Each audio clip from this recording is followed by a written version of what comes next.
The diplomatic quarters aboard the Zephyrian flagship Eternal Harmony hummed with the soft blue glow of bioluminescent walls. Ambassador Sarah Chen sat cross-legged on the crystalline floor, her human form appearing almost primitive next to the elegant, ethereal beings surrounding her. The peace negotiations had stretched for days, with little progress between the Galactic Coalition and Earth's fledgling government. During a recess, a small Zephyrian child, no more than 50 years old, barely past infancy for their species, approached Sarah with curious opalescent eyes. The child's translucent skin shimmered with patterns of light that Sarah had learned indicated excitement. "Human Ambassador Chen," the child spoke through harmonic vibrations that the translation device rendered into stilted English. "The elders speak in circles about treaties and boundaries. Will you tell me a story instead? Something simple?" The adult Zephyrians exchanged glances, their light patterns flickering with what Sarah recognized as embarrassment. Elder Harmonist Veltar gestured apologetically. "Forgive young Lysara's interruption, Ambassador. Children of our kind rarely encounter other species." Sarah smiled, the expression causing several Zephyrians to step back slightly. Baring teeth was still unsettling to most galactic species. "I'd be happy to tell a story." As word spread, more beings gathered, towering Kronak with their stone-like exoskeletons, graceful Salathi whose gossamer wings caught the light, and even a few proud Vorthak whose metallic bodies gleamed like living sculptures. The child settled down, eyes wide with anticipation. "Once upon a time," Sarah began, using the traditional human opening that the translator rendered as, "in the before time of possibilities. There was a small blue planet orbiting an ordinary yellow star. The creatures living there were weak. No natural armor, no wings, no ability to synthesize energy from light. They couldn't even survive in space without artificial protection." The gathered aliens nodded knowingly. Humans were indeed among the most physically vulnerable species they'd encountered. These creatures were so fragile that their own planet tried to kill them regularly. Massive sheets of ice would cover their world for thousands of years. The ground would shake and split open. Mountains would explode with liquid fire. The very air would sometimes turn poisonous. Young Lysara's patterns dimmed with sympathy. How did they survive? "They adapted," Sarah continued. "When ice covered their world, they learned to make fire and build shelters. When the ground shook, they built flexible structures that could bend without breaking.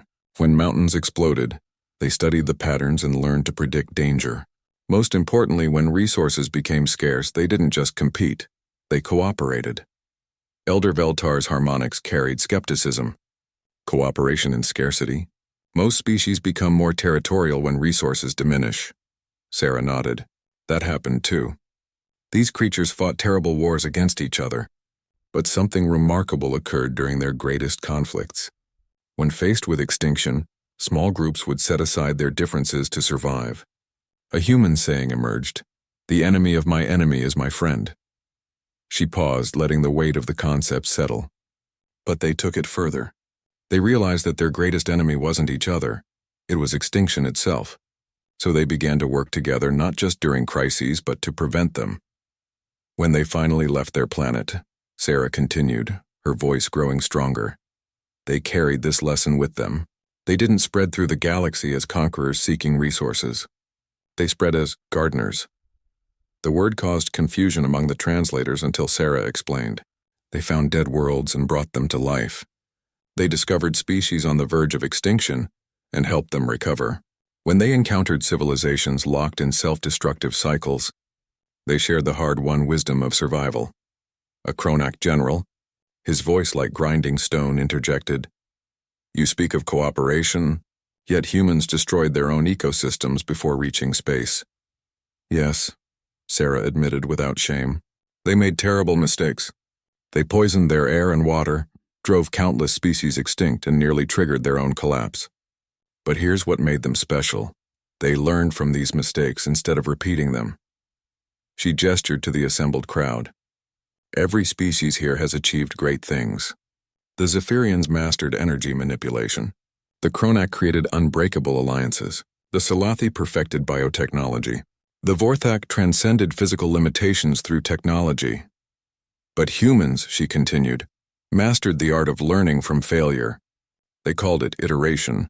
The process of failing, analyzing the failure, and trying again with improvements. They were the only species to deliberately study their own extinction events to prevent future ones.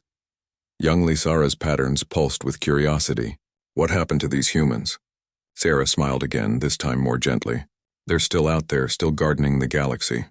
They've helped 12 civilizations avoid extinction, revived 43 dead worlds, and prevented 17 major wars through something they call aggressive diplomacy. The child tilted her head. Are they very large and powerful now? No, Sarah laughed. They're still small and fragile. They still need artificial protection in space. But they've learned that true strength isn't about being invulnerable. It's about helping others become strong too. Elder Veltar's harmonics shifted to what Sarah recognized as deep contemplation. This story, it speaks of transformation through adversity. Most species see humans as primitive because they require technological aids for space travel. Perhaps, Sarah suggested carefully, the question isn't whether a species can survive in space naturally, but whether they can help others do the same. The silence stretched for several moments before young Lysara asked the question that would echo through the Galactic Coalition for generations. Are you one of those humans from the story?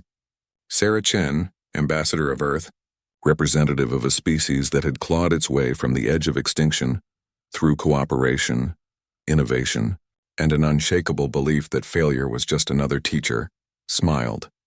We all are. The treaty negotiations resumed the next day with a very different tone. For the first time in galactic history, the discussion centered not on territorial boundaries or resource allocation, but on a revolutionary concept: mutual aid protocols for species-threatening events. The Galactic Coalition's official records would note that the breakthrough came during formal negotiations. But every species present knew the truth. Sometimes the most powerful weapon in the universe is a simple story, told with honesty to a curious child. And throughout the galaxy, the word spread. Earth didn't want to join the coalition as subjects or conquerors. They wanted to join as gardeners ready to help others grow.